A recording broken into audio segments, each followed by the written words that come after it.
You think I'm going to gush over this game for hours, don't you? You think I'm going to sit here and talk about how Ben Fike and his team from Lizardcube painstakingly and lovingly created nearly all of the game's animations, recreating fan favourite characters from scratch while keeping the aesthetic familiar to fans of the 20-year-old series, introducing new characters that fit with the franchise's vision, keeping the energy and the poses from those original 16-bit keyframes,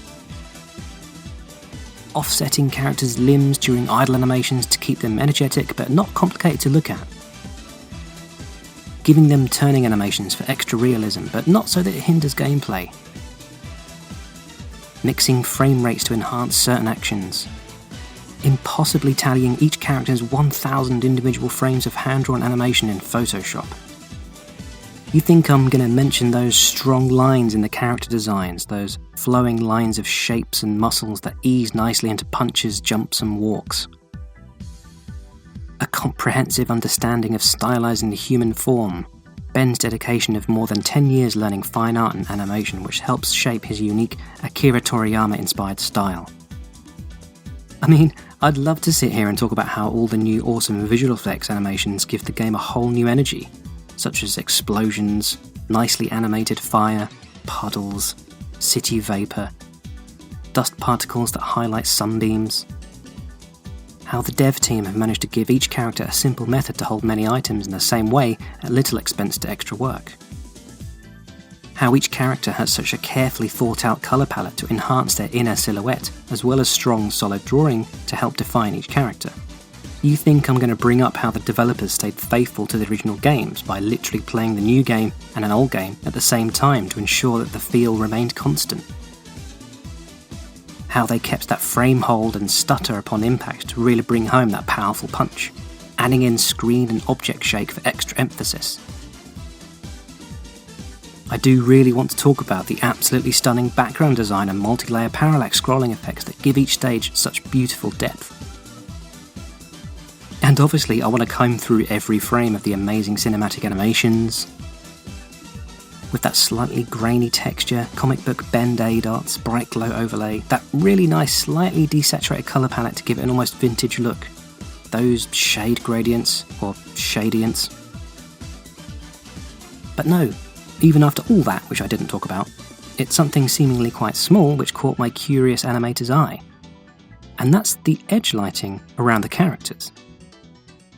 Something which has always been prevalent in Streets of Rage games are their dark and often neon punky environments, and even those that aren't tend to have opportunities for unique or interesting lighting. And this is something that Lizardcube, Guard Crush Games and Dotemu have managed to utilise and expand on wonderfully. So many stages in Streets of Rage 4 have moments where a sign is flashing on a building, or light is coming in through a window, or car lights are flashing nearby, and it gives characters on screen this hard glowing edge. This makes the characters on screen feel like they're a part of their comic book styled environment, solidifying their presence by casting light on them, and the characters too casting shadow and reflections in the area.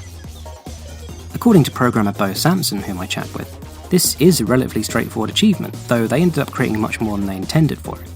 As well as keeping tight control and lighting for both the scene and the characters, grey was used as a neutral value overlay instead of white, so that you could in fact increase the luminosity of a light and not destroy the colour underneath. The control you get means sometimes you get this hard silhouette lighting, like in the office rooms, which completely coats the colours underneath. And other times, like the lighting from neon lights, means you'll still get the textures underneath too, with just the light colour as the main focus. But it is the actual rim lighting you get on the edge of the characters that I feel really solidifies their presence in the scene. It'll be thicker or thinner depending on the angle and distance of the light source, and the size of the highlight will depend on the distance of the light source as well. The definition of the rim edge is related to the silhouette of the character, offset from the direction of the light source so it keeps that linear constant edge, keeping the shape of the fantastic character design and movement. It might not seem like much, but combined with the general ambient lighting and effects that each stage has, this rim lighting does so much to cement everything together in the scene.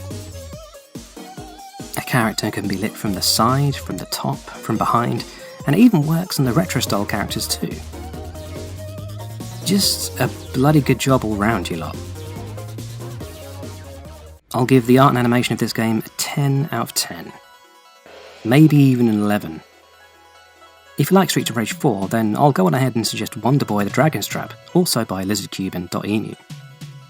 It's another fantastic hand-drawn remake, though this time it's 1-for-1. There's a fascinating video here where Ben Fike discusses the artistic design process. Oh hey, there's also a little video here I made about the game's animation too. Also, just so you know, I'll be donating all proceeds of this video to a relevant charity concerning the current circumstances and protests in June 2020.